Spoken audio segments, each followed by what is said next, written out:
আসসালামু আলাইকুম। আমি সাইফা ইয়াসমিন নারায়ণগঞ্জ থেকে বলছি। কাছে বা দূরে, দেশ ও দেশের বাহিরের থেকে যে যেখান থেকে আমার আজকের ভিডিওটি দেখতেছেন, আশা করছি আল্লাহর অশেষ রহমতে আপনারা সবাই ভালো আছেন। আলহামদুলিল্লাহ, আমরাও ভালো আছি। সাইফা ইয়াসমিন বিটি ব্লগ থেকে প্রতিদিনের মতো নতুন একটি ভিডিও নিয়ে হাজির হলাম আপনাদের সামনে। যদি ভালো লেগে থাকে তাহলে আমার পাশে থেকে যেতে পারেন। আপনাদের ভাইয়া আজকে বাজার করে নিয়ে আসলো গরুর মাংস, মুরগি আর বোয়াল মাছ নিয়ে আসলো। আমি আজকে বোয়াল মাছ দিয়ে সিম দিয়ে রান্না করব, আর টমেটো দিয়ে আর ফুলকপি দিয়ে, সিম দিয়ে, আলু দিয়ে একটি সাদা ভাজি রান্না করব। এখন মশলাটা কষিয়ে আমি নতুন আলু, আপনাদের ভাইয়া নতুন আলু আনলো এই প্রথম আমাদের ঘরে। আজকে সিম দিয়ে আর নতুন আলু দিয়ে আর বোয়াল মাছ দিয়ে রান্না করব আর কি। দেখেন আমার আপুরা ভাইয়ারা কয়েকদিন যাবৎ আমার ভিউজ আর কি বলে ওয়াচ টাইম এই পূরণ হইতেছে, তো না ওই আরও ওঠানামা করতেছে। ভিউজ আর ওয়াচ টাইম আমার ওঠানামা করতেছে আর কি। তারপরেও আমার দেখেন আজকে দেখলাম 3টা সাবস্ক্রাইব কে যেন কেটে দিছে। কেটে দেখ আল্লাহ পাকে চাইলে এর চেয়েও বেশি আমার কপালে কিছু লিখে রাখছে। দেখেন মানুষ কতটা শয়তানি করতে পারে। আমার এই সাবস্ক্রাইবগুলি আমার কেটে দিতেছে। কেটে দে, আরও বেশি কেটে দিয়ে দেখ, আমার কিছু করার নাই। আল্লাহ পাকে যদি চায়, আমার মুখের দিকে তাকায়, তাহলে আমার এর চেয়ে বেশি কিছু আমার কপালে আল্লাহ পাকে লিখে রাখছে। আমি তাতে কিছু মনে করি না, আমার কোনো যায় আসে না কিছু। দিলে যা লিখে রাখছে আল্লাহ তাই থাকবে। আমি এখন ভাজিটা বসিয়ে দিলাম। আমি এই চাইনিজ কড়াইটা 4-5 মাস আগে কিনে নিয়ে আসছিলাম। লার্কির চুলার কারণে আমি চাইনিজ কড়াইটার ভিতরে রান্না করতে পারতেছিলাম না। একটি পুরানো কড়াই দিয়ে আমি লার্কির চুলাতে রান্না করে নিছি। দেখছেন তো আপনারা লুলা কড়াইটাকে। লুলা একটি কড়াই ভিতরে আমি লার্কি চুলাতে রান্না করে নিছি। আর গ্যাস না থাকার কারণে আমি এই কড়াইগুলোর ভিতরে রান্না করতে পারতেছিলাম না।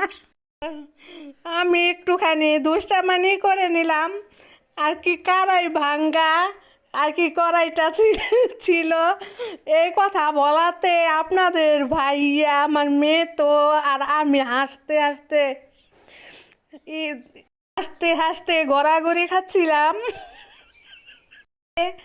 বয়সটা দিতে গিয়ে খুবই হচ্ছিল। আমার মেয়ে আর আপনাদের ভাইয়া পাশে থেকে হাসছিল। কী করবো বলেন, একটুখানি হেসে নিলাম। ভিউজ আর ওয়াচ টাইম ওঠানামা করতেছে, তারপরও আবার সাবস্ক্রাইব 3টাকে যেন কেটে দিচ্ছে। মনটা খুব খারাপ ছিল। এখন একটুখানি কড়াই ভাঙা নিয়ে হেসে নিলাম। কিছু মনে করবেন না আমার আপুরা ভাইয়ারা। আমার ভিডিওটি যদি ভালো লেগে থাকে তাহলে লাইক, কমেন্ট, শেয়ার করে দিবেন, একটি সাবস্ক্রাইব করে দিবেন। আর যদি অলরেডি করে থাকেন তাহলে আপনাদেরকে অসংখ্য ধন্যবাদ।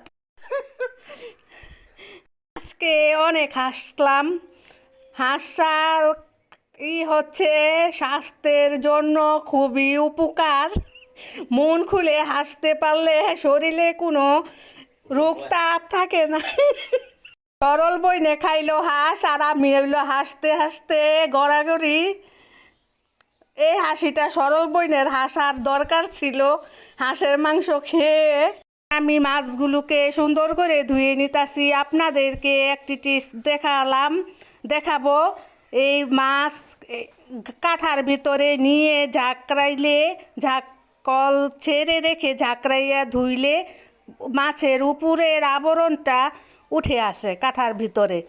খুবই সাদা হয়ে গেছে, দেখেন মাছটা কত সুন্দর হয়েছে। এখন আমি একটি মাটির পাত্রে আমি এই মাছগুলোকে নিয়ে তারপরে ধুয়ে আবার আমি তরকারির উপরে দিয়ে দিলাম আর কি। এখন সবগুলো মাছ আমি একে একে বিছিয়ে দিয়ে দিলাম সবগুলো মাছ। আমি এখন ভাজিটাকে লাড়া দিয়ে আমি ধনিয়া পাতা ভাজির ভিতরে দিব, তরকারির ভিতরে দিব। আপনাদের ভাইয়া বাজার করে নিয়ে আসলো, আপনারা তো দেখছিনি। আমি আরও হাসার বেশি কারণ হচ্ছে আপনাদের ভাইয়া 1 কেজি গরুর মাংস আর দুইটি দেশি মুরগি আর ছোট বাচ্চা বোয়াল কি বলে, হ্যাঁ বোয়াল মাছ নিয়ে আসলো। এই কারণে আরও আমার হাসি পাইতেছিল আজকে। আপনাদের ভাইয়া আগে যদি বাজার করতে যেত তাহলে 5 কেজি 10 কেজি মাংসর নিচে আনতো না।